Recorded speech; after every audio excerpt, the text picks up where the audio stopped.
My name is Jason Bells. I operate AGY Performance.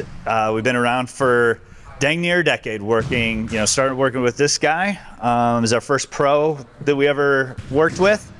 And now we got a handful of pro, collegiate, all the way down. Hi guys, Christian Duke here, owner and operator of Soccer Trainr KC. Looking forward to working with you guys in the Lenexa and Soccer Lot location. Hey, Christine, work with Soccer Trainr, KC and Soccer Lot, and looking forward to getting things going. So looking forward to summer, it's right around the corner. We test drove this program over the winter, and it was fantastic. Winter break camp, 90-minute combo sessions, 45 with us, 45 with you guys. The kids seem to love it from our end. Watching them come over and do all the technical, I think it was amazing. So I'm excited to take that 1 week trial, which was the vision of why we opened this place, to be able to have combo sessions, to roll it out all summer long. So right now we're looking at Monday through Thursday, 45 with us, followed by 45 with you guys as a full 10-week summer program, 5 weeks before July 4th, then take that week off so people can travel, 5 weeks after, and then the kids are going to turn up to fall practice a brand new athlete. So let's you guys dive in for the program that you guys are thinking about programming, writing. After 10 weeks, what growth can we expect to see for these youth athletes, the 7v7s, the 9v9s, and then our 11v11s that want to get better, but maybe they're not, so like already on the path to college that they're like, I still just want to be a kid and not go all in, but I do want to get better. What do you guys got for them? So the big thing when it comes from our side of things on the soccer piece is going to be that repetition of actions, and whenever, if we think about everyday life, tying your shoes, getting dressed, whatever, you do it enough and enough and enough, you become excellent at it, and then you can start thinking about what's coming next, and so that we don't focus enough on that now in team practices, because the games become so team tactical that the athletes the players aren't getting enough repetitions and quality repetitions of the technical aspect, and game-like actions as well. And so we want to try and get them to a point where unconsciously they're making decisions on their touch and their movement, which then allows them to start thinking ahead of what's coming next. Because if we think about the future player, they have to be at a certain level physically, from a performance side of things. But then with the game becoming faster and faster as they get older, and the quality improves, we have to be able to make decisions quick. To make decisions quick, we have to be comfortable and confident enough in our touch and our ability in those actions that allow us to think ahead, to get out of tight spaces, to really differentiate yourself from the competition when, as they're getting older and looking at high school, college, professional, whatever it is, how are they going to set themselves apart? But I mean, long story short, as they go back into the fall, much more technically confident, and which will allow them then to become better decision makers as well. Yeah, I think from our end, we're really excited about just the overall athleticism that the soccer players are going to grow from.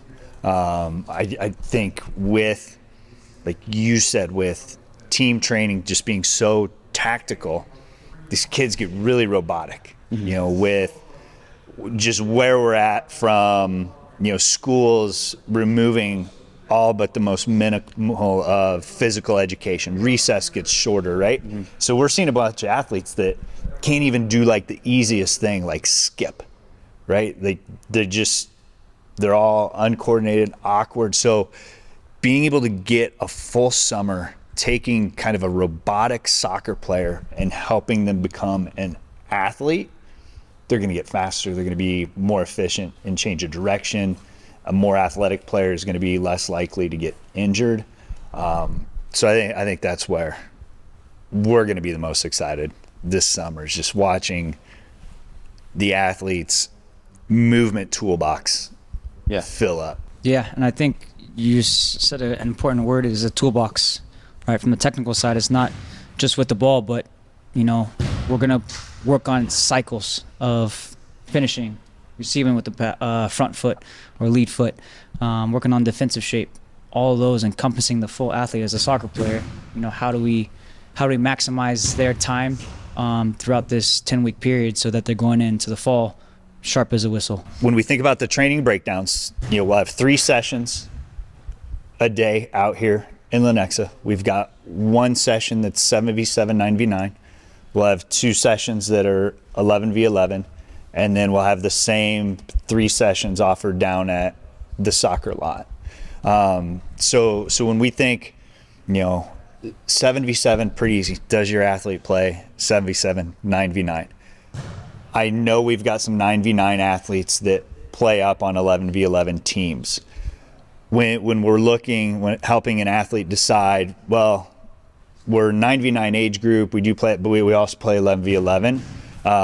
What's your best advice for them? Because it's going to be more on your guys' end from the technical standpoint. From the performance standpoint, it's not a whole lot different, but making sure they're in the right group from your guys' standpoint. What advice do we have for parents there? Yeah, so the big thing that Christian and I can bring is the experience throughout the years of working with youth players, and being able to be fortunate enough to travel around the country to see high-level events, so we can actually see what a top U11 in the country looks like, not just here in Kansas City. So the way we can group things and evaluate players, I think it's different from other people and other groups, because we've been fortunate enough to be able to see the best the country can offer right now.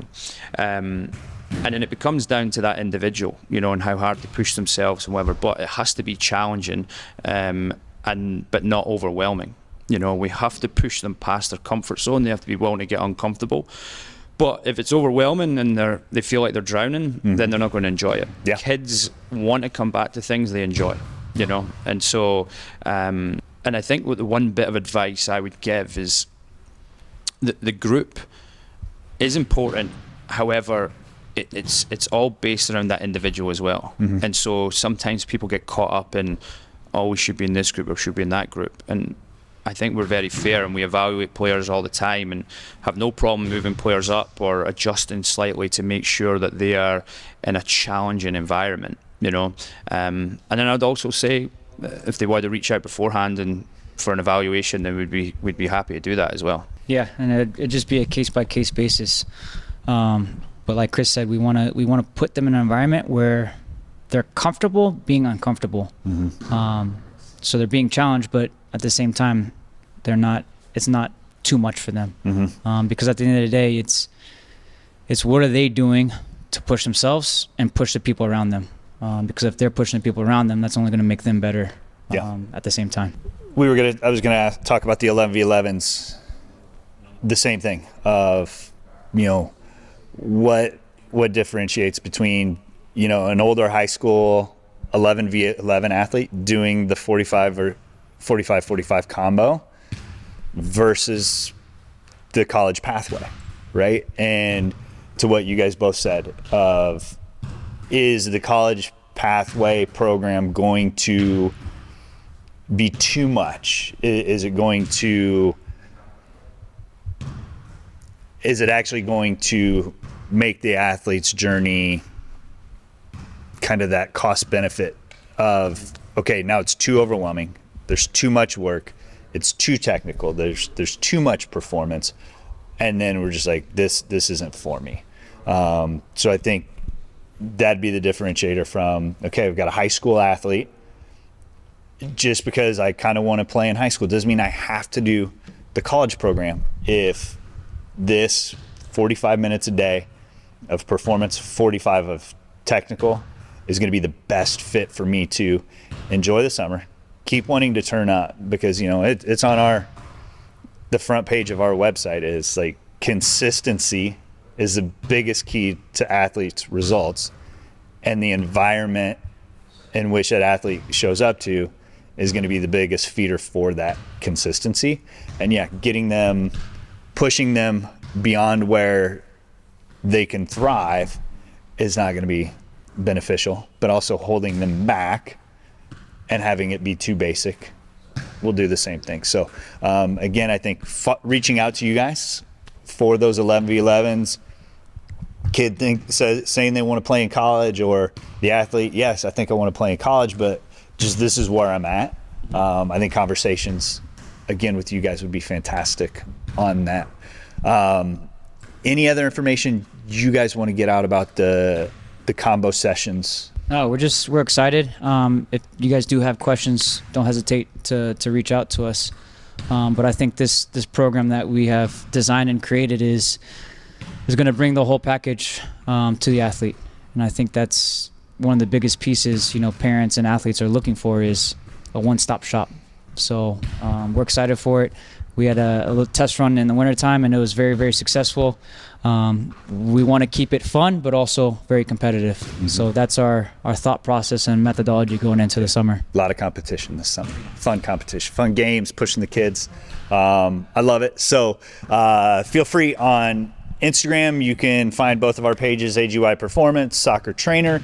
You can send us direct messages there. Otherwise, in the descriptions of the video, we'll make sure we've got both of our contact phone numbers on there, so you can text us, reach out, schedule a time to chat. That way you know that your athlete's set up within the greatest program for them this summer.